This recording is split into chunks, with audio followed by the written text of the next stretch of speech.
this video is directed to Jacinta Kagelumtsagati and Nation. Do you know, since you have started this March and March, and how many jobs have been lost? Do you know how many families are hungry right now just because of this March and March? Today, as we speak, some of the older people, they don't even have food because they didn't get their rentals from the people because the foreigners have all left. Do you know the sufferings which you have brought to other people? Okay, it's fine. You are all having everything to eat. What about the poor of the poorest who are relying on these foreigners to make a living? How are they going to live right now? That's the question. Bella, I wanted to make you aware, and the panel and the people in the comments.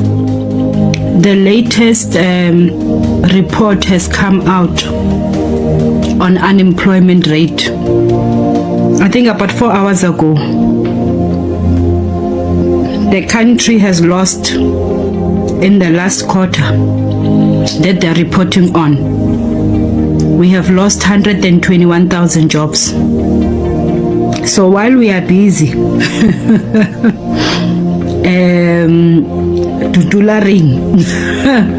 just know Uguti, 121 jobs have been lost in this economy. I wonder who are we going to blame now? Are we going to blame Malema? Plus minus 5-10 minutes to load the taxi. Now we take 45 minutes. There is nothing we have worked for. Today is a very bad day economically. You understand? We are not gonna make anything whatsoever. It's just to come and see people and see how these guys are going to march. You understand? Without any benefit whatsoever. Laws are laws. You understand, of the country. We need to adhere with the rules and regulations and the laws of the country. But I think, according to my understanding, I think it was supposed not to have been handled in this way. You understand? Government to government, they were supposed to have sat down and see how they can solve these problems, because each and every foreigners has got their own embassy here in South Africa. If they were maybe documented inside our country, it was going to be much better without being chased away. But if they have gone to their countries and came back with the papers or documentation, it's still fine, but we are still going to suffer because they are not going to come back tomorrow. They will still take time to fix their documentation in their own countries and come back. Some of them, they will not come back. You understand? Also here in this street, I think we are seeing shops closed. You understand? It's not only here. Generally, it's all over. You understand? Now, which means we do not own anything whatsoever. These shops are theirs. So I will become guilty at charge when I begin to say it is a result of you being senseless. When I say you always realize things when it got worse. You wanted an evidence. If not stupidity, how will you describe this? You need to see something happen, then you begin to believe. Government have been warning you several times. You, because of I didn't think jealous, you thought it's only police that are accepting money from foreign nationals, not knowing that you have been doing business through foreign nationals. It's both sides, citizens and the government, that will profit from foreign nationals. It's not only the government. They are finding their way into the home affairs, bribing police. You do not know that the spaza shop you are running, for you to make that little profit you are making, it has been them. Meanwhile, thank God that you have come back to your senses. I was waiting for this. This one, I was waiting for it. And it's happening now. And I said it. It's going to happen. Taxi drivers, they were complaining. They were very angry. And Gizwe was taking it lightly. Was taking it lightly when the taxi drivers, they were becoming angry because now taxi drivers, they don't have business, and the cars, they are, they need to pay cars end of the month. And guess what? You don't understand that these people, they need to pay their cars. When they have clients, that money is helping them to pay their cars end of the month. So the taxi drivers, they are starting complaining. Let's sit down, eat popcorn, and wait what is next. Taxi drivers are saying no to this match and match thing. They are saying, okay, fine, you people hate them. We don't hate them. We need business.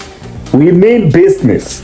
I saw taxi drivers in Durban blocking the highway, say, comrades, nobody's gonna pass here. We need foreign nationals. Taxi drivers, the bosses of the roads, are saying they need the foreigners. Their taxis are empty. Nobody's getting into their taxis. Their business is stalling. Nobody is making money. So therefore, we need foreigners. And I saw that guy, the Zulu guy, Pakulom, whatever, I can't pronounce that long name, forgive me. Okay, Zulu boys. I saw that guy saying, he posted actually saying there's over 4,700 and what truck drivers who got jobs. How many trucks?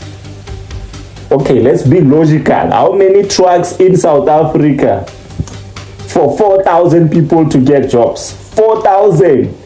So how many trucks, comrades? Let's be realistic about this. You can lie, but you know, stop lying too much. How many trucks for 4,000 to get jobs as truck drivers? It doesn't make any logical sense. They are making up numbers, they are lying, and now the taxi drivers are like, we're not gonna follow this nonsense of match and match. We're going to match to stop the match and match. So now we're gonna sit back and look as to who drives the economy, the taxi drivers or the match and match. Who gonna be able to stand tall and say, enough with this nonsense of Nguni wars. We don't want to fight these people. They look like us. They use our taxis and all that. So tell me what you think about that. I don't know, maybe I'm the bearer of bad news, but I like to investigate things for myself. So people are getting jobs since the foreigners have left. Don't you see that it's a good thing perhaps? Like, really? Okay, let's unpack it then. My mind is something else. And I'm thinking, a job doesn't appear just because one person leaves. There has to be a job vacancy, and there also has to be HR that's employing to fill in that gap. Right? Right. Which means the company is still operating, because most companies, when they do their financial audit, it happens around this time, June, July. So I ask myself, are the businesses growing or closing? Now, this article, let's address it for a second. Now, let's start with just the simple basics. What does liquidation mean? It means the company has closed and its assets has been wound up. Wound up meaning this business is over. Let's pack everything, sell what's left of the business, pay whoever we need to pay, meaning the debt that's owed, and then we close it permanently. Now, this is where it gets interesting, for now at least. If almost 904 companies were liquidated in just 2025 and 891 companies were liquidated in just April alone, 2026, what normally happens to the jobs of those people? There's no replacement, no jobs, because a company closed, it cannot employ anyone. But then your mind is like, so people are getting jobs. I see it all over TikTok. People are advertising positions. I know. That's what I'm still unpacking with you. Let's imagine there's one business and there's 10 employees. 5 of them are South African. The other 5 is illegal foreigners. So in total, they employed 10 people. So now these 5 foreigners leave the country. the business may still replace them with 5 South Africans. But wait, here's a new problem. If a company failed compliance issue and they were not paying a minimum of 5,000 and they were paying illegal foreigners 1,000 rands, where would they suddenly get this to pay 5 new South African workers when they always had a problem with it? Hence, they opted for illegal foreigners to utilize cheap labor. But let's continue. So 5 South Africans got jobs. So there's job availability. But we have a population of 8.1 million South Africans, black one at that, who are unemployed. So it's good for those just 5 South Africans out of the 8.1 million South Africans. However, for the remaining others, so did South Africa gain new jobs for the others? No, it remained 10 because they only replaced 5. Waking up tomorrow morning and this is the headline. Nigeria nationalizes South African companies. Okay, it hasn't happened, but it's a scenario that people are beginning to talk about. So let's ask a simple question. What happens next? Most South Africans will probably say, oh, well, that's Nigeria's problem. Many Nigerians would say, no, that's South Africa's problem. But they would both be wrong. Now, imagine that you are a manager of a South African company in Lagos. Yesterday, you were interviewing people for new jobs. Then your phone rings. Head office is frozen recruitment. The interviews are cancelled. Not because the business is failing, not because the candidates did anything wrong, but because 2 governments stopped trusting each other. That is how these things spread, not with dramatic events, but with thousands of ordinary decisions made by ordinary people.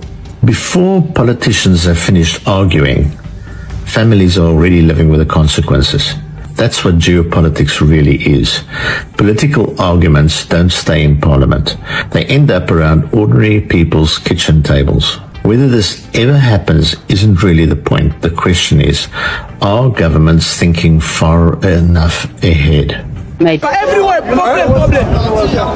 Oh, now we are here. We grew up here, we are here, South Africa, we are never distance. What is that? It's a good question. What is that? They don't share the white people, but they are sharing black like black. Now they time for Salafina.